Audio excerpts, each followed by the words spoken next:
హైదరాబాద్ను స్లమ్లెస్ సిటీగా తీర్చిదిద్దడమే రాష్ట్ర ప్రభుత్వ ఉద్దేశమని మంత్రి కేటీఆర్ స్పష్టం చేశారు.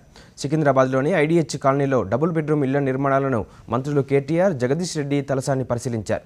ఈ ఐడీహెచ్ కాలనీలో చేపట్టిన డబుల్ బెడ్రూమ్లు దేశంలోనే ఆదర్శంగా నిలుస్తాయని మంత్రి కేటీఆర్ స్పష్టం చేశారు. ఈ సంవత్సరంలో సుమారు 10,000 ఇండ్లను నిర్మించి ఇస్తామని ఆయన స్పష్టం చేశారు.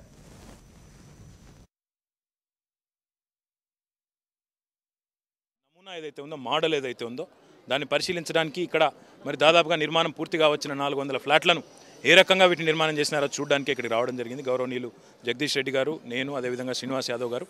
చాలా సంతోషంగా ఉంది. నేను జిహెచ్ఎంసీ కమిషనర్ గారు సోమేష్ కుమార్ గారికి, అదే రకంగా మంత్రి శ్రీనివాస్ యాదవ్ గారికి ప్రత్యేకంగా నేను శుభాకాంక్షలు తెలియజేస్తా ఉన్నాను. రికార్డు సమయంలో 6 నుంచి 7 నెలల సమయంలో పూర్తి చేయడమే కాదు, మరి ఈరోజు 5 బస్తీలలోని 5 స్లమ్స్లోని ప్రజలందరినీ సమీకరించి వారందరినీ ఒప్పించి మరి మొత్తం హైదరాబాద్ను స్లమ్లెస్ సిటీగా చేయాలనే ముఖ్యమంత్రి గారి ఆలోచనకు ఇక్కడి నుంచి శ్రీకారం చుట్టినందుకు వారికి నేను శుభాకాంక్షలు